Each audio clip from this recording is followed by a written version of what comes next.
S, வீடு, schools, hotels, store room இங்கெல்லாம் partition wall கட்டணும்னாலும் இப்போ பில்டிங் போனஸோட first choice Renocon Rapid Wall Panels. 7 தலைமுறைகள் பாரம்பரியமிக்க ஒரே சித்த மருத்துவ ஸ்தாபனம் சேலம் சிவராஜ் சித்த வைத்தியசாலை. இப்பொழுது சேலம், ஈரோடு, சென்னை, ஹொசூர், திருப்பத்தூரில் தினசரி மருத்துவரை சந்திக்கலாம். தொடர்புக்கு 9842722500. தினம்தோறும் விளக்கேற்ற நல்ல எண்ணெய், இதயம் நல்லெண்ணெய். இன்று நம்ம யாரை சந்திச்சு பேச போறோம்னா சீனியர் ஜேர்னலிஸ்ட் ரங்கராஜ் பாண்டே அவர்களை சந்திச்சு நிறைய விஷயங்கள் கேட்டு தெரிஞ்சுக்கலாம். வாங்க. வணக்கம் சார். சிஎம்மும் பிஎம்மும் திருச்சியை சுற்றி வந்துட்டு இருக்கிறாங்க. எலெக்ஷன் களம் சூடாயிருச்சு. ஸோ அதை நீங்கள் எப்படி பார்க்குறீங்க? சிஎம்மும் பிஎம்மும் திருச்சியை சுற்றிட்டு வர்றது மட்டும் இல்லை, எதிர்க்கட்சி தலைவரும் தமிழ்நாடு முழுக்க சுற்றிட்டு வரான்னு பார்க்குறோம். இது தேர்தல் நேரம், அதனால் ஆபீஸாக எல்லாருமே வருவாங்க. அது வந்து இதற்கு முன்னாடி இதே மாதத்துலேயே மதுரைக்கு வந்திருந்தார் பிஎம்ங்கிறத பார்க்குறோம். அதற்கு முன்னாடி போன மாதம் மதுராந்தகம் வந்திருந்தார். ஸோ எலெக்ஷன் சீசனுக்குனால எல்லா தலைவர்களும் இந்த மாதிரி முற்றுகையிட்டு தான் செய்வாங்க, விஜய் உள்பட. இந்த பிரச்சாரங்கிறது புரிந்து கொள்ளக்கூடியதான், நத்திங் நியூ. அது வந்து எல்லாருமே எல்லா ஊரையும் முற்றுகையிடத்தானே செய்வாங்க, ஆளுங்கட்சி எதிர்க்கட்சி எல்லாருமே. இப்போ இதில் என்ன விஷயம்னா வந்துட்டு சார், இப்போ விஜய் அவர்கள் மாநாடு போட்டா கூட்டம் போட்டா, டிஎம்கேல மாநாடு போட்டு கூட்டம் வந்தது. இப்போ வந்துட்டு இன்னைக்கு நடந்துட்டு இருக்க என்டிஏ கூட்டத்துக்கும் கூட்டம் வந்திருக்கு. எந்த கூட்டம் வந்தாலும் இந்த கூட்டம் எல்லாம் காசு கொடுத்து வர வைக்கப்பட்டது அப்படின்னு ஒரு பேச்சு வருது. அதை நீங்க எப்படி பாக்குறீங்க சார்? எல்லா கூட்டத்துக்குமே காசு தேவைப்படுது. காசு எப்படின்னா, கூட்டத்துக்கு வாங்கன்னு கொடுக்கறது ஒரு காசு, கூட்டத்துக்கு வர வைக்கிறதுக்கு ஃபெசிலிட்டேட் பண்ணுறதுக்கு வெஹிக்கிள் அரேஞ்ச் பண்ணுறதுக்கு ஒரு காசு, கட்சிக்காரங்களுக்கு கொடுக்கறது ஒன்று, பப்ளிக்காக ஆடியன்ஸ் காட்டுறது 2-3 வகை இருக்குது. திரு விஜய் அவர்களுடைய கட்சிக்கு வந்து வண்டி வாகனம் மட்டும் ஏற்பாடு பண்ணாலே போதுங்கிற நிலைமை இருக்குது. நிறைய பேர் வர்றாங்க. தானே அவங்களுக்கு வந்து அங்கே வர்றதுக்கு இப்போ வந்து தஞ்சாவூரில் மாநாடு நடத்தினார் அப்படின்னா, அவர் கூட்டம் நடத்தினார்னா அதுக்கு வந்து நாகப்பட்டினத்துலேருந்து வர விரும்புவாங்க. அப்போ வந்து நாகப்பட்டினம் வர்றதுக்கு வண்டி வேணும். அவங்க வந்து போயிட்டு வந்து லேடிஸுக்கு சமாச்சாரம் அவங்ககிட்ட தான் அங்கே 2-3 நேரம் இருக்கணும். அதுக்கு முன்னாடி ஒரு 6 மணி நேரம் 7 மணி நேரம் கிட்ட ஆயிரும். அப்போ வந்து அவங்களுக்கு வண்டி கொடுத்து கூட்டு வந்தாங்கன்னா சரி, அந்த மாதிரி செலவழிக்கணும். ஏடிஎம்கே என்டிஏக்கில் அதை தாண்டி கொஞ்சம் எக்ஸ்ட்ரா செலவழிக்கிறாங்க. டிஎம்கே எல்லாத்துக்கும் they are making sure that எல்லாருக்குமே வந்து காசு சமாச்சாரங்கள்லாம் எல்லாருக்கும் கடைசி வரைக்கும் போய் சேர்ந்தோன்னு வர தொண்டர்களை ஹாப்பியாக வச்சுக்கிறதுக்கு இன்னொரு ஆப்பர்ச்சுனிட்டியாக பார்க்குறாங்க. ஸோ வந்து காசு எல்லாருமே கொடுக்குறாங்க. ஒவ்வொருத்தரும் ஒவ்வொரு லேயரில் கொடுக்குறாங்க.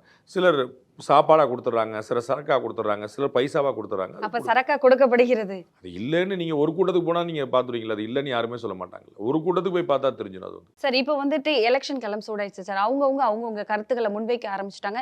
இப்போ 2 நாளைக்கு முன்னாடி நடந்த திருச்சி மாநாட்டில், அதாவது சிஎம் அவர்கள் வந்துட்டு போட்டி யாருக்குன்னு பார்த்தா டிஎம்கேக்கும் என்டிஏ அப்படின்னு சொன்ன மாதிரி இருக்கு. அதை நீங்கள் எப்படி பார்க்குறீங்க? முதல்ல வந்து அவர் டிஎம்கே வர்சஸ் என்டிஏ தான் சொன்னார். அதற்கப்புறம் டிஎம்கே வர்சஸ் டெல்லி அப்படின்னு மாற்றிட்டாரு. ஏன்னா என்டிஏ கூட்டம் அப்படின்னா என்டிஏ அங்கீகரித்த மாதிரி ஆயிடும் அப்படின்னு சொல்லிட்டு அது வந்து வேற எப்படி கொண்டு போகிற ரொம்ப பழைய ஒரு வாதம் ஒன்று வைக்கிறாங்க. வடக்கு வாழ்கிறது, தெற்கு தேய்கிறது அப்படின்னு. அந்த விஷயத்தை திரும்ப கொண்டு வந்துட்டு நார்த் இந்தியாவில் தான் எல்லாமே நடக்குது, டெல்லியிலேருந்து தமிழர்களை ஆக்கிரமிக்க பார்க்குறாங்க, ஆள பார்க்குறாங்க அப்படிங்கிற மாதிரி. இது வந்து தமிழ்நாட்டுக்கும் டெல்லிக்குமான போட்டி அப்படின்னு கருதினார்னா, திரு ராகுல் காந்தி ஆட்சி பண்ணார்னா அது யாருக்குமான போட்டியாக இருக்கும். அப்போ அதை யோசிக்கல. ராகுல் காந்தி டெல்லியில் தான் உட்காந்துருக்காரு, அவர் காங்கிரஸ் கட்சியில் அங்கே உட்காந்துருக்காரு, டெல்லியில் தான் உட்காந்துருக்காரு. ஸோ மன்மோகன் சிங் ஆண்டவன் டெல்லியில் தான் உட்காந்துருந்தாரு, ராஜீவ் காந்தி ஆண்டவன் டெல்லியில் உட்காந்துருந்தாரு. அப்போ அவரோட கூட்டணி வச்ச போதெல்லாம் என்னவா இருந்துச்சு, அது யோசிக்கணும்ல. அப்போ தமிழ்நாட்டுக்கும் டெல்லிக்குங்கிறது ஒரு மாயை. அது வந்து வேற யாரோ உங்களை ஆக்கிரமிக்க பார்க்குறாங்கிற மாதிரி ஒரு பிம்பம்.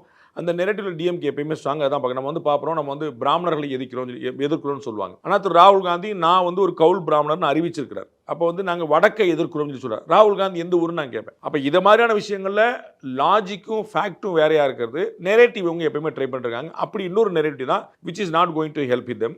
அது வந்து ஒரு பெருசாக தமிழ்நாட்டுக்கும் வட மாநிலங்களுக்கும் போட்டி, தமிழ்நாட்டுக்கும் டெல்லிக்கும் போட்டின்னு மக்கள் யாரும் நினைக்க போகிறதில்ல. மக்கள் பாரத பிரதமர் நரேந்திர மோடியை விரும்புகிறார்கள். தமிழ்நாட்டில் மோடியை ஏற்கவுடைய எண்ணிக்கை அதிகரிச்சுக்கிட்டே போகுது. இன்னைக்கு வந்து அவருடைய அப்ரிசியேஷன் ரேட் தமிழ்நாட்டில் நீங்கள் பார்த்தீங்கன்னா நாட் லெஸ் than 30-40% இருக்கும். முன்னாடி வந்து ஒரு 4-5% இருந்துச்சு. இப்போ 30-40% நரேந்திர மோடி அவர்களை வந்து விரும்பக்கூடியவர்கள் ஏற்கனவே வந்துட்டு இருக்காங்க. அது இன்னும் அதிகரிச்சுட்டு தான் போயிட்டு இருக்குன்னு நான் பார்க்குறேன், which is a good sign. So இவர்கள் சொல்லக்கூடிய நெரேட்டிவ் தமிழ்நாட்டுக்கும் டெல்லிக்கும் எடுபடாதுன்னு நான் நினைக்கிறேன். சார், 2026லும் டிஎம்கே தான் வரும் அப்படின்னு சொல்றது எப்படி சார்? நீங்க அதை எப்படி எடுத்துக்கிறீங்க? அப்படித்தானே விஜயும் சொல்றாரு, அப்படித்தானே ஏடிஎம்கே சொல்லுது, அப்படித்தானே சீமானும் சொல்வார். எல்லா கட்சியும் நாங்கள் தான் ஆட்சிக்கு வர போகிறோம். சீமான் 234 கேண்டிடேட் அறிவிச்சிருக்கிறாரு. எதுக்காக? டிஎம்கே ஆட்சிக்கு வர வைக்கிறதா, ஏடிஎம்கே ஆட்சி வர வைக்கிறதா, டிவிக்கு ஆட்சி வர வைக்கிறது, அவர் ஆட்சிக்கு வர வைக்கிறது. அப்போ எல்லாருமே சொல்லக்கூடிய வழக்கமான விஷயம் உண்மை எதுங்கிறத பார்க்கணும். நமக்கு வந்து போட்டி வந்து இந்த இடத்துல டிஎம்கேக்கும் ஏடிஎம்கேக்கும் இருக்குது. அதாவது இந்திய அலையன்ஸுக்கும் இப்போ வந்து மதச்சார்பற்ற முற்போக்கு கூட்டணி இவங்க பேர் வச்சிருக்காங்க. ஸோ அந்த கூட்டணிக்கும் தேசிய ஜனநாயக கூட்டணி தான் போட்டி இருக்குது.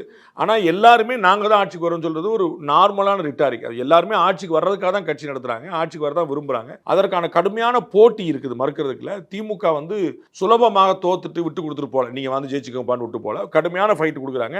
ஏடிஎம்கேவும் கடுமையான முயற்சி கொடுக்குறாங்க. அது வந்து ஒரு டஃப் ஃபைட் இஸ் அகைன், அதில் வந்து குழப்பம் இல்லை. பட் நாங்கள் ஆட்சிக்கு வர விரும்புகிறோம், 2024 திமுக ஆட்சி தான் அப்படின்னு சொல்லி சொன்னால் திமுக அப்படி தான் சொல்லும்.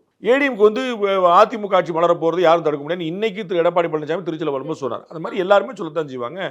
அதில் ஒன்றும் சர்ப்ரைஸ் இல்லை. டிஎம்கே தலைவர் டிஎம்கே ஆட்சி வரப்போன்னு சொல்லல, என்ன சர்ப்ரைஸ் இருக்கு? சார், ஏடிஎம்கேவோட நிலைப்பாடு எல்லா இடங்கள்லையுமே போட்டி யாருக்குன்னு பார்த்தா என்டிஏக்கும் திமுகக்கும் தான் அப்படின்னு. ஒரு பக்கம் வந்து திமுக அறவே அகற்ற வேண்டும், அகற்றிடுவோம் அப்படின்னு சொல்லிட்டு இருக்காங்க. இந்த பக்கம் பார்த்தா ஏடிஎம்கே என்ன பண்ண போறாங்க, அவங்களோட நிலைப்பாடு எப்படி இருக்கு? ஏடிஎம்கே ஒரு வலுவான கூட்டணி அமைச்சிருக்காங்க, ஒற்றுமையான கூட்டணி அமைச்சிருக்காங்க, அதுக்கு ஒரு பர்பஸோட வச்சிருக்காங்க. அதில் வந்து எந்த விதமான கான்ஃப்ளிக்ட்டும் இல்லை. டிஎம்கேல நம்ம பார்த்தோம், காங்கிரஸ் கட்சி வந்து கூட்டணிக்காக கடுமையாக சண்டை போட்டு ஒரு 20-30 நாட்கள் வந்து பெரும் போராட்டம் வந்து மாற்றி குறைச்சிட்டு நாங்கள் வந்து தோக்கடிக்காம விட மாட்டோம், ஆட்சியில் பங்கு கேட்க விட மாட்டோம், எங்களுடைய உரிமைன்னு சொல்லி இல்லாமல் பெரிய பிரச்சனை பண்ணாங்க. அப்புறம் ஒரு 3 சீட்டு மட்டும் கூட வாங்கி செட்டில் ஆகிட்டான்னு பார்க்குறோம். இன்றைக்கி வந்து மதிமுகவுக்கு வந்து 2 சீட் குறைச்சி கொடுக்கப்பட்டிருக்கு. நம்ம பேசிக்கிட்டு நேரத்தில் கடந்த 2021 தேர்தலில் 6 சீட் வாங்கினவங்க 4 சீட் கொடுக்கப்பட்டிருக்கு. இந்திய யூனியன் முஸ்லீமுக்கு அப்படி தான் கொடுக்கப்பட்டிருக்கு, மனிதநேய மக்கள் கட்சி தான் கொடுக்குறோம். எல்லாருமே குறைச்சி கொடுத்துருக்கான்னு பார்க்குறோம். நம்ம பேசிக்கிற தருணத்தில் 3வது முறையாக உட்காந்து பேச்சுவார்த்தை நடத்தினா இந்திய கம்யூனிஸ்ட் கட்சி பேச்சுவார்த்தை சுமூகமாக முடியாமல் கிளம்பி போயிட்டாங்க. என்ன காரணம்னு நம்ம சுலமாக புரிஞ்சுக்கலாம். அவர்கள் 8-10 சீட் வேணும்னு கேட்குறாங்க, இவங்க பழைய 6 கூட கொடுக்க முடியாதுன்றாங்க. அப்போ இங்கே கடுமையான ஒரு சண்டை நிலவிட்டு இருக்கு. ஏன்னா எங்களால் தான் திமுக வெற்றி பெறுகிறது அப்படின்னு கூட்டணி கட்சி நினைக்கிறாங்க.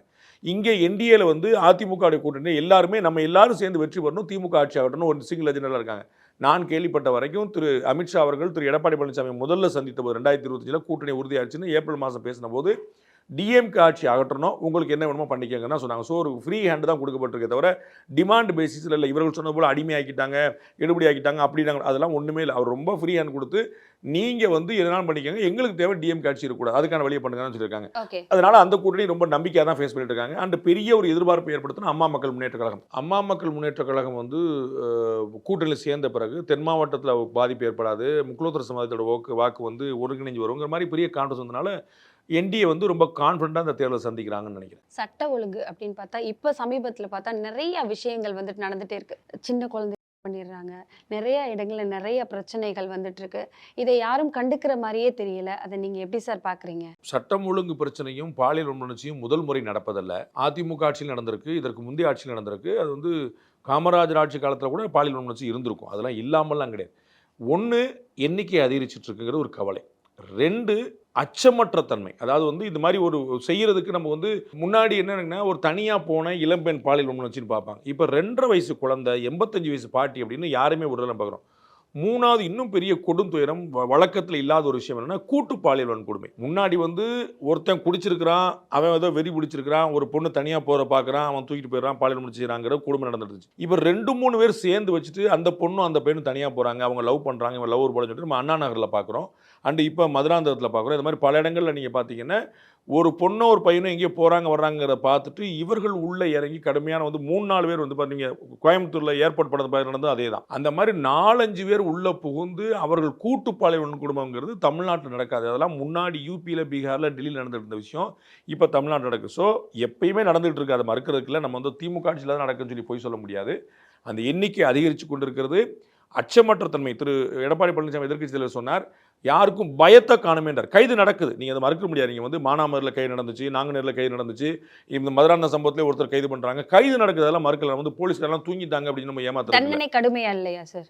தண்டனை வேகமாக இல்லை, அச்சம் இல்லை. முதல்ல தான் விஷயம். நீங்கள் தண்டனை கிடைக்குன்னா வந்து 15 வருஷம் கழிச்சு கிடைக்கும். அதில் வந்து ஒரு அண்ணா பிறந்தநாள் வரும், ஒரு ஜெயலலிதா பிறந்தநாள் வரும், ஒரு கருணாநிதி பிறந்தநாள் வரும், அதில் பாதி பேர் ரிலீஸ் பண்ணி விட்டுருவாங்க, நன்னடத்தின் பாதி பேர் ரிலீஸ் பண்ணுவாங்க. அப்போ வந்து அவங்களுக்கு பயமே தேவையில்லை, அவங்களுக்கு போய் நம்ம உட்காந்து செட்டில் இருப்பாங்க, ஜெயிலையுமே ஜாலியான வாழ்க்கை இருக்குன்னு பல பேர் சொல்லிட்டு இருக்காங்க. அந்த மாதிரிலாம் ஓடிட்டு இருக்கும்போது அவங்களுக்கு வந்து அந்த அச்சம்ங்கிறது இல்லாமல் போய் நிற்குது. அப்போ 1 எண்ணிக்கை அதிகரிப்பு, 2 அச்சமற்ற தன்மை, 3 பாலியல் வன்கொடுமைங்கிற புதிய கலாச்சாரம். இந்த 3 தான் ஒரு கவலைக்குரிய விஷயமா. சரி, என்ன மாதிரியான நடவடிக்கைகள் எடுத்தா இந்த மாதிரியான பிரச்சனைகள்லாம் நடக்காது, என்ன மாதிரியான தண்டனை கொடுக்கணும்னு நினைக்கிறீங்க சார்? இருக்கிற தண்டனைகளே போதுமானது, அதை கொடுக்கணும். அதாவது நீங்கள் வந்து பாலியல் வன்புணர்ச்சியில் கொலை நடந்துருச்சுன்னு வச்சுக்கோங்களேன், அதுக்கு மரண தண்டனை வரைக்கும் சட்டம் இருக்குது. மரண தண்டனை மேலே நீங்கள் என்ன சட்டம் கொடுத்துட போகிறீங்க? ஸோ நீங்கள் என்ன தண்டனை கொடுக்கணும், நீங்கள் மரண தண்டனை தான் அதிகபட்சம் கொடுக்க முடியும். அது ஏற்கனவே இருக்குது. நிர்பயா கேஸுக்கு பிறகு அதில் வந்து வயசையும் தளர்த்திட்டாங்க. பாலியல் வன்கொடுமையான கொலையை வந்து கொலை வழக்காக மாற்றி நம்ம கொண்டு வரணும்னு சொல்லிட்டாங்க. ஹீனியஸ் கிரைம்ஸில் சேர்த்துட்டாங்க. அப்போ வந்து அப்படி தான் இருக்குது. அப்போ மரண தண்டனைக்கு மேலே வந்து கொலைக்கு பெரிய தண்டனை கொடுக்க முடியாது. அப்போ அது ஆல்ரெடி எக்ஸிஸ்டிங். பிரச்சனை என்னென்ன, இந்த நீதித்துறை செயல்பாடுகளால், காவல்துறை செயல்பாடுகளால் அதை நிரூபிக்கிறதுக்கு ஆகக்கூடிய டைம், அது ரொம்ப பெரிய டைம் எடுத்துகிட்டு போகுது. அதுக்குள்ளே பாதி பேர் மறந்துடுறாங்க. அந்த குடும்பமே மன்னிக்கிற இடத்துக்குலாம் போயிருது. 20 வருஷங்கள் சாமி எப்பயோ நடந்துச்சுப்போ நம்ம என்னப்பா செய்ய முடியும், எழுத போகிறோம் அப்படின்னு போயிருந்தது. நான் அதுக்குள்ளே சொன்ன மாதிரி ஏற்கனவே சொன்ன மாதிரி இப்போ நீதிமன்றங்களில் போயிட்டு வெளியே வந்துடுறாங்க. இந்த கொலைகளுடைய கன்விக்ஷன் ரேட் வந்து கொலைகளுக்கே 75% கூட இல்லை. அதாவது 25% தான் இருக்குது, 70% இல்லை. அந்த மாதிரி வரும்போது என்னென்னா, நான் ஒரு தப்பு செஞ்சேன்னா இன்னைக்கு வந்து தண்டிக்கப்பட்டாலும் நாளைக்கு நான் விடுதலை ஆயிடுவேங்க நம்பிக்கை வரும்போது சின்ன சின்ன பசங்கள்லாம் இதில் வந்து தைரியமாக ஈடுபடுறாங்க. வழக்கறிஞர்கள் இருக்கிறாங்க, வெளியே கொண்டு வந்துடுவாங்க. 15 நாள் ஜெயிலில் இருந்தால் போதும், அவன் வந்து பெயிலில் வந்துடுவான். அதுக்கப்புறம் ஜெயிலுக்கு போக வேண்டியதே இல்லை, ரொம்ப கேஸ் மட்டும் இருக்கும், அப்பப்போ வாய்தா மட்டும் இருக்கும்னு இந்த சிஸ்டத்துலேயே ஒரு லேகிங் இருக்குது. அதை இம்ப்ளிமெண்ட் பண்ணுறதுல ரொம்ப பெரிய தயக்கம் இருக்குது. இங்கே தான் வந்து அந்த என்கவுண்டர் மாதிரியான விஷயங்கள் கொஞ்சம் ஆறுதல் கொடுக்குது, நமக்கு வந்து பரவாயில்லைங்க அப்படின்னு சொல்லிட்டு. பட் அதுலேயுமே நியாயமாக நடக்குதான்னு பார்க்கணும். அதில் வந்து ஒரு மனித உரிமை மீறல் இல்லாமல் நம்ம கவனிக்க வேண்டியது. பட் இது குறைக்கிறதுக்கு என்ன வழின்னா, இருக்கிற சிஸ்டத்தை ஒழுங்காக துரிதமாக காவல்துறைக்கு வேறு எந்த வேலையும் கொடுக்காம சட்டம் ஒழுங்கை இரும்பு கரம் கொண்டு அடுக்குனாலே பாதி பிரச்சனை தீர்ந்துடும். நம்ம வந்து பார்த்துருக்கோம், ஒரு பிம்பம் இருக்குது. நம்ம வந்து பொதுமக்கள் நீங்கள் போய் கேட்டிங்கன்னா ஏடிஎம்கே ஆட்சியில் வந்து சட்டம் ஒழுங்கு நல்லாயிருக்கும் அப்படின்னு ஒரு பிம்பம் இருக்குது. ஜெயலலிதா அவர்கள்லாம் பயங்கர ஸ்ட்ராங்கான லேடி அப்படின்னு. அது ஏன் இமேஜ் வந்துச்சுன்னு பார்க்கணும். அப்போ வந்து ஒரு ஒரு கொலை குற்றம் கொள்ளை குற்றம் நடக்குது அப்படின்னா காவல்துறைக்கு ஃப்ரீ ஹேண்ட் கொடுத்து அவர்களை கைது செய்து அவங்க உடனே நீதிமன்றம் அனுப்பாடுற பல விஷயங்கள் உடனே நடக்கும். இங்கே வந்து அந்த தாமதம் தொடர்கிறது, அதனால கெட்ட பேர் வருது. முதலமைச்சர் தான் இதை இன்னும் சீரியஸாக எடுத்துக்கணும். அஃப்கோர்ஸ் இப்போ பூரா எலெக்ஷன் சீசன், அவங்க பூரா கவனம் வேறு பக்கம் இருக்கும். பட் வந்து இம்ப்ளிமெண்ட் பண்ணுறதுல எந்த தப்பும் நடக்கக்கூடாதுங்கிறதுல கவனமாக இருந்தாங்கன்னா இருக்கிற சட்டமே போதுமானது. புதிய சட்டங்களாக நான் நம்பிக்கை வைக்கிறேன். சார், காவல்துறை மேலே நிறைய குற்றச்சாட்டுகள் வைக்கிறாங்களா சார்? இப்போ கூட கெஸ்டோரியல் டெத்து அதிகமாயிட்டு இருக்கு. கெஸ்டோரியல் கூட்டிகிட்டு போகிறாங்க, அடித்து அங்கேயே இறந்து போயிடுறாங்க அப்படிங்கிற குற்றச்சாட்டும் வருது. அதை எப்படி பார்க்குறீங்க சார்? அது வந்து ரொம்ப துயரமானது, ஏற்க முடியாது. கிட்டத்தட்ட ஒரு 26 மரணங்கள் இந்த ஆட்சியில் மட்டுமே சொல்கிறாங்க. லாஸ்ட் 5 இயர்ஸில் வந்து காவல் மரணங்கள் அரெஸ்ட் பண்ணப்பட்ட பிறகு கஸ்டோடியல் டெத்தே 26 சொல்கிறாங்க. அதிமுக ஆட்சியில் நடந்தபோது திமுக வந்து கடுமையாக அதை கண்டனம் தெரிவித்து பெருசாவில் வந்து பிரச்சனை பண்ணி ஒரு பெரிய நெரேட்டிவ் செட் பண்ணாங்க. இந்த முறை அந்த மாதிரி பெருசாக எதுவும் நடக்கலைங்கிற பார்க்குறோம். ஆனால் 26 மரணங்கள் நடந்துச்சு பார்க்குறோம். 5 ஆண்டுகளில் 26 அப்படின்னா அதுக்கு நீ கனெக்ட் பண்ணி பார்த்துங்க. ஸோ ஆண்டுதோறும் நடக்கக்கூடிய ரொட்டீன் விஷயமா மாறிடுச்சு. இது இப்போ 8-10 மாதிரி நடந்துட்டு இருக்குங்கிற பார்க்குறோம். அப்போ அதை தடுக்கிறதுக்கான வழி வேணுங்கிறது ஒன்று. ரெண்டாவது, எல்லா காவல் மரணங்களையும் காவல்துறையோட அத்துமீறல் ஒத்துக்கிட முடியாது. அதை நீங்கள் தெளிவாக புரிஞ்சுக்கணும். சில விஷயங்கள் வேற. ஒரு திருப்புவனம் அஜித்துடைய மரணத்தில் நடந்தது வந்து ஒரு பெரும் துயரம், அதில் வந்து மாற்று கருத்தே கிடையாது. ஒரு 5 காவலர்கள் வந்து ஃபார் நோ ரீசன் அவங்களை வந்து அடித்து கொண்டிருக்கிறாங்க. அது வந்து ஒரு சாதாரண ஒரு மேட்டருக்கு, ஒரு தெஃப்ட் கேஸுக்கு அதில் வந்து அதுவும் இவர் தான் பண்ணாராங்க தெரிலங்கும் போது அதுக்கான விஷயம் இல்லை. பட் வந்து எல்லா மரணத்தையும் நம்ம அப்படி பண்ணிட முடியாது. நம்ம வந்து காவல் மரணங்கள்னாலே காவல்துறை தப்பு செஞ்சிருச்சுங்களா நம்ம ஏற்றுக்க முடியாது. அவர் யார், அவர் எப்படி இருந்தாருங்கிறது அந்த கேஸ் பை கேஸாக தான் நான் அனுபவம். ஒட்டுமொத்தமாக காவல்துறை சரியில்லை, ஒட்டுமொத்தமாக காவல்துறை வந்து யாராவது வந்து அடிச்சு கொண்டுறாங்கிறது நான் ஏற்கலை. 26 மரணங்கள் நடந்திருக்கு. சில மரணங்கள் ரொம்ப ஆப்வியஸாக நடந்திருக்கு. அதில் வந்து குழப்பமில்ல. முதலமைச்சரே ஃபோன் பண்ணி மன்னிப்பு கேட்டாருங்கிற நம்ம பார்க்குறோம். அவருடைய தாய்க்கு, அஜித்துடைய தாய்க்கு. அது மாதிரி சில சம்பவங்கள் வந்து ரொம்ப ஆப்வியஸாக நடந்திருக்கு. ஆனால் எல்லா சம்பவங்களையும் காவல்துறையிட்ட போனால் ஒருத்தன் உயிரோட பொழைச்சி வர மாட்டான் அப்படிங்கிற மாதிரியான பிம்பத்தை நான் ஏற்கலை. சார், இதில் ஒரு விஷயம் என்னன்னா சார், முதல்ல காவல்துறைக்கு கொண்டு போகிறவங்கள அடிக்கலாமா சார்? அடிக்கிறதுக்கு உரிமை இருக்கிறதா? ரொம்ப அடிப்படையான கேள்வி கேட்குறீங்க. நம்ம சட்டத்தில் அதுக்கெலாம் இடம் இல்லை. 3rd டிகிரி ட்ரீட்மெண்ட்ங்கிறதுலாம் வந்து அப்படி இடம் இல்லை. சில விஷயங்களை சில மாதிரி தான் டீல் பண்ணி ஆகணும். அதுக்கு மேலே நான் சொன்னால் அது வந்து வேறு மாதிரி வாதங்கள் கொண்டு போகும். அடிக்கலாமா அப்படின்னு இதுதான்டா போலீஸ்னு ஒரு படம் வந்திருக்கு. தயவுசெய்து நீங்கள் வாய்ப்பு, அப்போ நீங்கள் சின்ன பிள்ளையா இருந்திருப்பீங்க. அந்த ஒரு படத்தை நீங்கள் வந்து வாய்ப்பு கிடைச்சா நீங்கள் பாருங்கள். அதில் வந்து சில விஷயங்கள் தெரியும். ஒரு நீதியரசருடைய வீட்டில் திருட்டு போயிடும். அப்போ வந்து காவல்துறை அதிகாரி வந்து அந்த யார் அக்யூஸ்டோ அவங்களுக்கு வந்து பிரியாணி எல்லாம் வாங்கி கொடுத்து ஒத்துக்கடா அதெல்லாம் கிடையாது. 2 சாத்துவார், ஒத்துக்கிடுவாங்க, அவ்வளோதான். அப்போ நீதி வந்து ஏன்டா சாத்தில் அவன் 2 அடி அடித்தா சொல்லுவான்ல பார், நீங்கள் தானே சார் மாற்றி சொன்னீங்க அடிப்பாங்க. ஸோ வந்து தனக்கு வந்தால் தான் தலைவலியும் வயிற்றுவலியும் தெரியுங்கிற மாதிரி தான். ஸோ 3rd டிகிரி ட்ரீட்மெண்ட்டை நம்ம ஏற்க முடியாது, அது மாற்றுக்கிறது, அது இன் பிரின்சிபிள். ஆனால் சில நேரங்களில் சில விஷயங்களை சில விதமாக அணுகத்தான் வேண்டியிருக்கும். அது வந்து நடைமுறை உண்மை, அது வெளியே சொல்ல முடியாது, அதை நியாயப்படுத்தவும் முடியாது. ஆனால் அப்படி தான் இருக்கும். நீங்கள் வந்து வெளிநாடுகளில் வரக்கூடியவங்க, பயங்கரவாதிகள் மாதிரி எல்லாத்தையுமே வந்து ஒரே மாதிரி ட்ரீட் பண்ணிட்டு, சார் நீங்கள் கொஞ்சம் சொல்லுங்களேன் சார்னு யாராவது பேட்டியாக கொடுப்பாங்க. நீ வாக்குமூலங்கிறது பேட்டி கிடையாது. அதனால் வந்து அது நடந்துக்கிட்டு தான் இருக்குது. நான் நியாயப்படுத்தலை, ஆனால் நடக்குதுங்கிறது உண்மை. அடிக்கலாமா சார் அப்படிங்கிற கேள்வி கேட்டிங்கன்னா அடிக்கக்கூடாது சார். சார் இப்போ வந்துட்டு இன்னொரு பேச்சும் போயிட்டு இருக்கு சார். விஜய் அவர்கள் என்டிஏ கூட்டணியில் வந்துட்டு ஜாயின் பண்ண போறாரு, போய் அமித்ஷாவை பார்த்துட்டு வந்துட்டாரு, இன்னைக்கு ஜாயின் பண்ணிடுவாரு, 2 நாள்ல வந்துட்டு அது அந்த செய்தி வெளியே வரப்போகுது அப்படிங்கிற விஷயமெல்லாம் வந்துட்டு இருக்கு. அதை பார்க்கும்போது உங்களுக்கு என்ன சார் தோணுது? ஊடகங்களுக்கு செய்தி குறைவாக இருக்குன்னு தெரியுது, ஊடகங்கள்கிட்ட தரவு குறைவாக இருக்குது, டேட்டாவும் குறைவாக இருக்குது அப்படின்னு தெரியுது, சோர்ஸ் ரொம்ப கம்மியாக இருக்குன்னு தெரியுது. நாங்கள்லாம் ஃபீல்டில் போய்ட்டு, இப்போ நான் ஃபீல்டுக்கு ரொம்ப கம்மியாக தான் போகிறேன், ஃபோனில் தான் கான்வர்சேஷன் பண்ணுறேன். நாங்கள்லாம் ஃபீல்டுக்கு போயிட்டு இருக்கும்போது ரொம்ப டைரெக்டான சோர்ஸ் வச்சுருப்போம். நம்ம வந்து அந்த மாதிரிலாம் இப்போ இல்லைன்னு தெரியுது. இவங்கெல்லாம் ஃபோனில் தான் ஃபோன் பண்ணி விசாரிச்சுட்டு இருக்காங்கன்னு தெரியுது. அப்படி டைரெக்டான சோர்ஸ் இல்லாமல் இருக்கும்போது தான் இந்த மாதிரியான தரவுலாம் வந்துகிட்டே இருக்கும். அவர் வந்து சேர்றதுக்கான எந்த வாய்ப்பும் தெரியல. பாஜகவுடைய மாநில தலைவர் ரொம்ப கேட்டகரியாக சொல்லியிருக்கிறாரு, நாங்கள் சேர்றதுக்கான எந்த ஸ்பேஸும் இல்லைன்னு. முன்னாள் தலைவர் திரு அண்ணாமலை வந்து காஃபியும் டீ எப்படிங்க மிக்ஸ் பண்ண முடியும் அப்படின்ற, பாலோட காஃபி பாலோட டீ சேர்க்கலாம், டீயும் காஃபியும் எப்படிங்க சேர்க்க முடியுங்கிற கேள்வி கேட்குறாரு.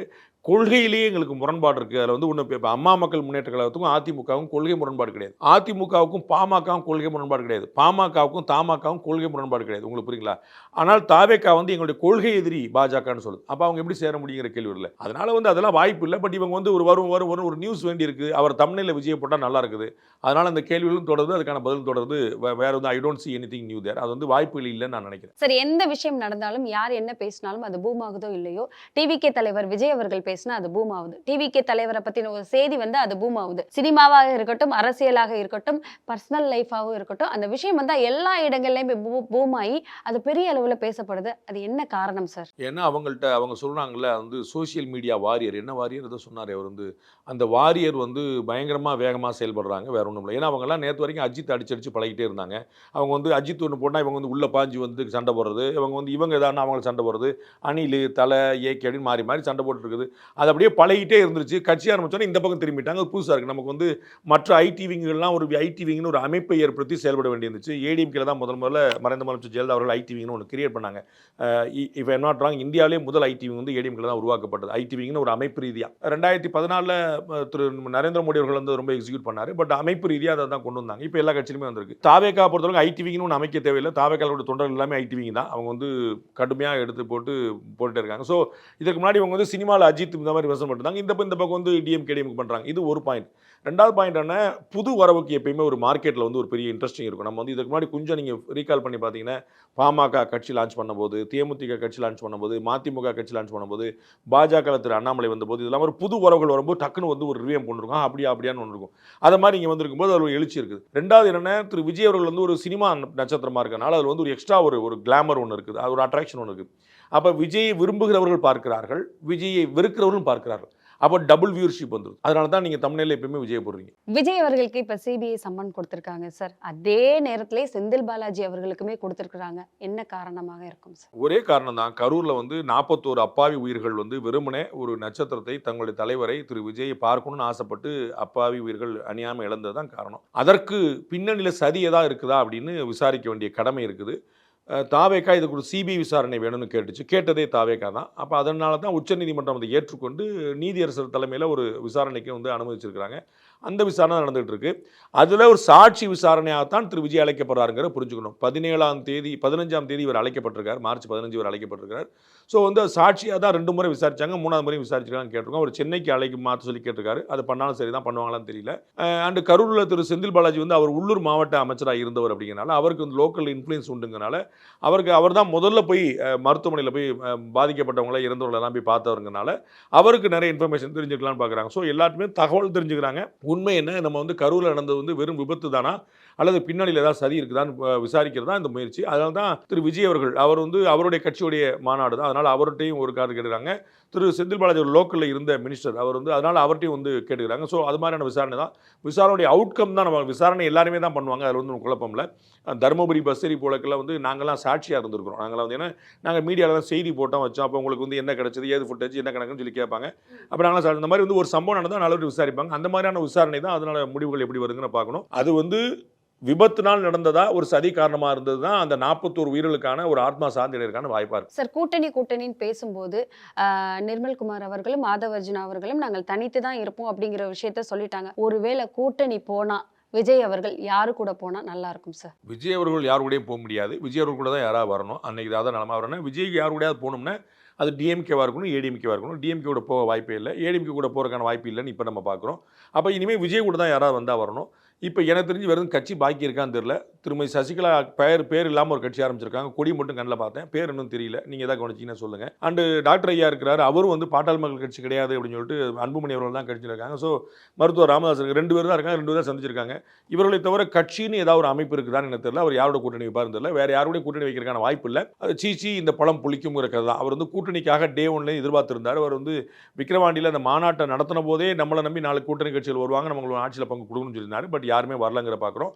பாக்கி இருக்கிறது மருத்துவர் ஐயாவும் சசிகலாமாவும் தான். அவங்க வருவாங்களான்னு பார்க்கணும். வேற எந்த வாய்ப்பும் எனக்கு அதில் தெரியல. 2026 எலெக்ஷன் வரலாற்றில் காணாத எலெக்ஷனாக இருக்கும். ஏன்னா வந்துட்டு எல்லாருமே வந்துட்டு அவங்களோட நிலைப்பாட்டை தக்க வச்சுக்கணுங்கிறதுக்காக அவங்கவுங்களுக்குள்ள இருக்கிற நிறைய விஷயங்களை வெளிக்கொண்டு வந்து எலெக்ஷன் நெருக்கத்தில் மாநாடுகளாக போடப்பட்டு இருக்காங்க. வர கூட்டங்கள் எல்லாம் ஓட்டா மாற வாய்ப்பு இருக்கா சார்? அதுக்கு முன்னாடி ஒரு விஷயம் சொல்ல மறந்துட்டேன். நம்ம வந்து கூட்டணியில் யார் சேர வாய்ப்பு இருக்குன்னா, இன்னும் ஒரே ஒரு வாய்ப்பு லேசாக ஒன்று பாக்கி இருக்குது. என்ன அப்படின்னா, இன்னமும் திமுக கூட்டணியில் 2 கம்யூனிஸ்ட் கட்சிகளுக்கும் விடுதலை சிறுத்தைகளுக்கும் இன்னும் வந்து எவ்வளோ சீட்டுங்கிறது பேசப்படலை. நான் ஏற்கனவே சொன்ன போல இந்திய கம்யூனிஸ்ட் கட்சி வந்து 3வது சீட்டையும் உட்காந்து பேசியும் எந்த விதமான டெவலப்மெண்ட்டும் நடக்கல. ஏன்னா இவங்கெல்லாம் டபுள் டிஜிட்டில் சீட் வேணும்னு கேட்குறாங்க. குறைந்தபட்சம் கூடுதலான சீட் வேணும். போன முறை எல்லாருமே 6 சீட்டு போட்டிட்டாங்க 3 கட்சியுமே. ஸோ இந்த முறை 2 கட்சிகளுமே 8 சீட்டு கேட்பாங்க. விடுதலை சிறுத்தைகள் 10 சீட்டு அது கேட்கும். குறைஞ்சபட்சம் 2 கம்யூனிஸ்டில் ஒரு சீட்டு கூட கேட்கும். ஸோ அவர்கள் வந்து தங்களுக்கு கூட சீட்டு கிடைக்கல அப்படின்னா 3 பேருமே கம்பைண்டாக இயங்க வாய்ப்பு உண்டு. இவர்கள் தான் மக்கள் நல கூட்டணியாக 2014 இருந்தவங்கன்னு பார்க்குறோம். அவர்கள் 3 பேருமே கம்பைண்டாக விஜய் கூட சேர்றதுக்கான கடைசி வாய்ப்பு ஒன்று பாக்கி இருக்குது. நம்ம வந்து அது வந்து சேருவாங்கன்னு சொல்லலை, மாறிடும் போல் என்னுடைய விருப்பமும் அது இல்லை. ஆனால் அதுக்கான ஒரு வாய்ப்பு இன்னும் பாக்கி இருக்குது. ஏன்னா அந்த டிஃப்ரென்ஸ் ரொம்ப ஹியூஜாக இருக்குது. இவங்க வந்து 6 கேட்டாங்க, 4 குறைச்சா அது ஒரு பெரிய பின்னடைவாக மாறும். ஏன்னா 4 வந்து மதிமுக கிடச்சிருக்கு, அதே 4 தான் உங்களுக்கு சொன்னாங்கன்னா பின்னடைவாக மாறும். பரவாயில்லங்க, பின்னடைவு கிடையாது முன்னாடி கிடையாது, பரவாயில்ல போயிட்டாங்கன்னா அட்ஜஸ்ட்மெண்ட் போனாங்கன்னு போனதான். இல்லாத எங்களுக்கு ரொம்ப சமூகத்தில் எங்களுக்கு வந்து ஒரு இன்சல்ட்டிங்காக ஃபீல் ஆகும்னு சொன்னாங்கன்னா அவங்க they may think other option. So அந்த வகையில் விஜய்கிட்ட ஒரு சின்ன ஒரு வாய்ப்பு ஒன்று பாக்கி இருக்குன்னு நினைக்கிறேன். அப்படி வந்துச்சுன்னா ஒரு பேச்சுக்கு தாவேகா, 2 கம்யூனிஸ்ட் கட்சி, விடுதலை சிறுத்தைகள், திருமதி சசிகலா இப்படி ஒரு காம்போ அலைன்ஸாக வரலாம். வருமானு தெரியாது. பாக்கி இருக்கக்கூடிய கட்சிகள் இதுதாங்கிறக்கா சொல்ல வரேன். ஒருவேளை வந்தால் எப்படி சார் இருக்கும்? வரட்டும், அத்தைக்கு மீசை முளைக்கட்டும், சித்தப்பாவா பெரியப்பான்னு பார்த்துடலாம். அது வந்து அது பிரச்சனை, மீசை முளைச்சா தானே. ஸோ வந்து கூட்டமெல்லாம் ஓட்டாக மாறுமான கூட்டம் எப்பயுமே வரும், எல்லாருக்குமே வரும். அது நட்சத்திரங்கள் வந்தால் ரொம்ப அதிகமாக வரும். ஓட்டு வந்து தக்கார் தகவலர் என்பது அவரவரை எச்சத்தார் காணப்படுங்கிற மாதிரி அவங்க என்னென்ன செஞ்சுருக்கிறாங்களோ அதுக்கேற்ற மாதிரி நல்லவங்களா கெட்டவங்களா, சரியாக வருமா வராதா, அவங்க ஆட்சி தொடரணுமா மாறணுமாங்கிற மக்கள் முடிவை பொறுத்து வரும். மக்கள் முடிவு செய்திருக்கிறார்கள் நான் நினைக்கிறேன். அது வந்து எக்ஸிக்யூட் பண்ணுறதுக்கு தான் வெயிட் பண்ணிக்கிட்டு இருக்கிறாங்க. அதை வந்து இவங்க தொடர்றதுக்கான ஓட்டு போடுறாங்களா, புதுசாக வர்றதுக்கு ஓட்டு போடுறாங்களாங்கிறது we have to wait and watch. Sure sir, thank you. ரொம்ப நன்றி.